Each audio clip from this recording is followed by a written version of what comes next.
Perkenalkan, saya Irene Anastasia Bonde dengan NIM 151423104. Saya di sini akan menjelaskan materi tentang prinsip-prinsip pengelolaan kelas untuk memenuhi tugas mata kuliah manajemen kelas dengan dosen pengampu Bapak Dr. Rustam Husain, MPD. Baiklah, saya di sini akan menjelaskan materi tentang prinsip-prinsip pengelolaan kelas. Yang pertama ada pengertian pengelolaan kelas. Pengelolaan kelas adalah upaya yang dilakukan guru dalam menciptakan, mempertahankan, serta mengembang tumbuhkan motivasi belajar siswa untuk mencapai tujuan yang telah ditetapkan. Ada beberapa prinsip pengelolaan kelas yang dapat diterima oleh para ahli. Yang pertama, perangkat kegiatan guru yang mengembangkan tingkah laku peserta didik yang diinginkan dan menghilangkan tingkah laku peserta didik yang tidak diinginkan. Yang kedua, seperangkat kegiatan guru untuk mengembangkan hubungan interpersonal yang baik dan iklim sosial emosional kelas yang efektif. Yang ketiga, seperangkat kegiatan guru untuk menumbuhkan dan mempertahankan organisasi kelas serta menyelenggarakan proses atau pengurusan ruang di mana dilakukan kegiatan belajar mengajar. Dan untuk lebih jelasnya, berikut pengertian pengelolaan kelas yang dikemukakan oleh Usman. Pengelolaan kelas adalah upaya yang dilakukan guru dalam menciptakan dan memperhatikan kondisi belajar siswa yang optimal dan mengembalikannya apabila terjadi gangguan saat proses belajar mengajar. Sedangkan menurut Wina Sanjaya, pengelolaan kelas adalah keterampilan guru untuk menciptakan kondisi belajar siswa yang optimal dan mengembalikannya apabila manakala terjadi hal-hal yang dapat mengganggu suasana proses pembelajaran. Adapun prinsip-prinsip pengelolaan kelas. Secara umum, faktor yang mempengaruhi pengelolaan kelas dibagi menjadi dua golongan, yaitu faktor intern dan faktor ekstern peserta didik. Faktor intern peserta didik berhubungan dengan masalah emosi, pikiran, dan perilaku. Kepribadian peserta didik dengan ciri-ciri khasnya masing-masing menyebabkan peserta didik berbeda dengan peserta didik lainnya secara individual.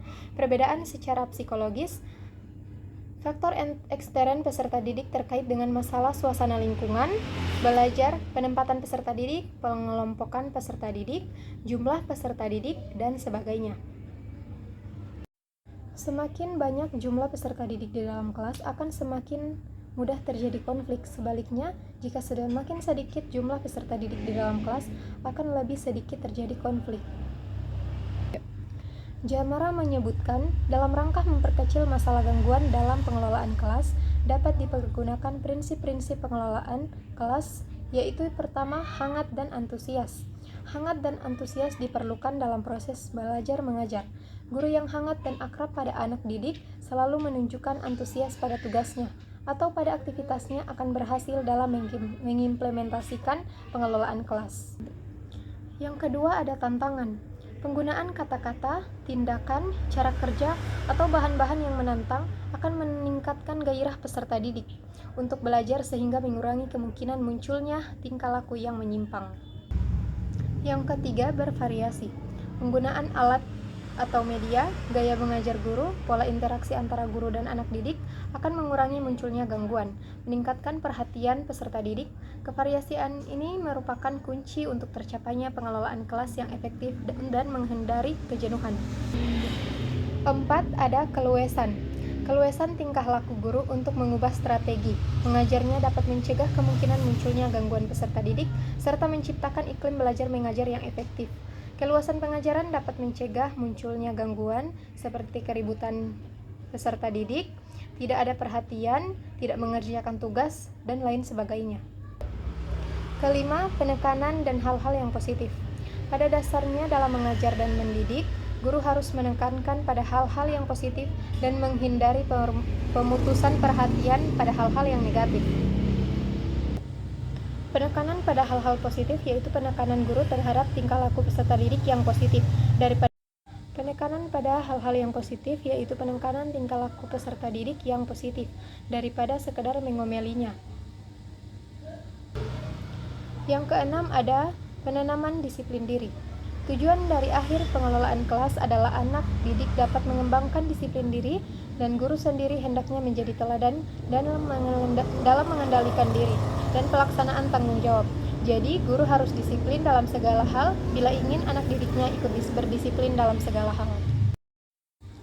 Adapun tujuan pengelolaan kelas menurut Usman, yang pertama, tujuan umum pengelolaan kelas adalah menyediakan dan menggunakan fasilitas belajar untuk bermacam-macam kegiatan belajar mengajar agar mencapai hasil yang baik.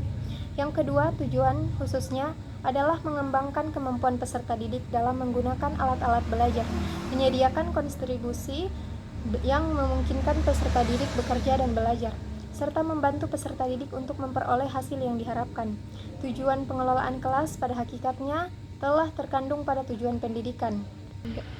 Dan secara umum, tujuan pengelolaan kelas adalah menyediakan fasilitas bagi bermacam-macam kegiatan belajar peserta didik, sehingga subjek didik terhindar dari permasalahan mengganggu seperti peserta didik mengantuk, enggan mengerjakan tugas, terlambat masuk kelas, mengajukan pertanyaan aneh, dan lain sebagainya.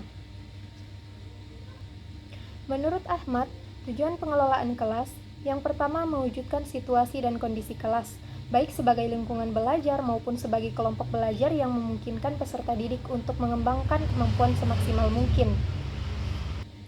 Yang kedua, menghilangkan berbagai hambatan yang dapat menghalangi terwujudnya interaksi belajar. Yang ketiga, menyediakan dan mengatur fasilitas serta perabot belajar yang mendukung dan memungkinkan peserta didik belajar sesuai dengan lingkungan, sosial, emosi, dan intelektual peserta didik dalam kelas.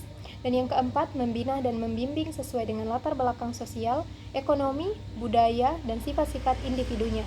Tujuan pengelolaan kelas menurut Sudirman pada hakikatnya terkandung dalam tujuan pendidikan. Tujuan pengelolaan kelas adalah menyediakan fasilitas bagi macam-macam kegiatan belajar peserta didik dalam lingkungan sosial, emosional, dan intelektual dalam kelas. Fasilitas yang disediakan itu memungkinkan peserta didik belajar dan bekerja. Terciptanya suasana sosial yang memberikan kepuasan, suasana disiplin perkembangan intelektual, emosional, dan sikap serta apresiasi pada peserta didik. Sekian yang dapat saya sampaikan dalam materi ini. Wassalamualaikum warahmatullahi wabarakatuh.